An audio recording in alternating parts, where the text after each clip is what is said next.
What we do to change the European food system is to try and organize a structured debate on what would Europe look like if it would convert completely to something completely different like agroecology. Because we believe that we need a better representation in the political debate with citizens of what would be the changes and what would it look like, how many jobs, what opportunities for farmers, how would fertility cycles be closed, etc. And we believe that for the moment this is not in the picture and we need that at an aggregate level.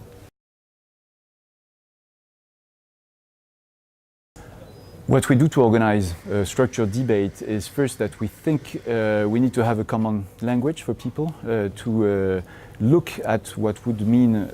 conversion to something really different at the scale of the continent, having common numbers to discuss, and not just having people come with their different visions without sharing the same lens on what we are discussing.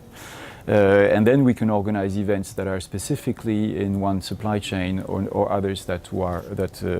where we try to gather people with different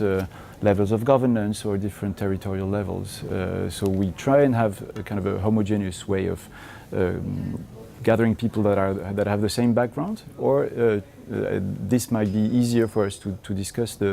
those scenarios. And then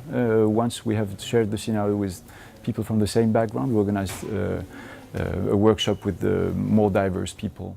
The idea is that based on those debates, we intend to also take recommendations for policy making. But the theory of change behind it is rather that if we can convince key parliamentarians that a transition towards something that is completely different is possible, then they can also take another position at Parliament. So it's very often an indirect theory of change that we have, through which the discussion and the scenarios can really, in the end, change the political arbitrage that are being made between the different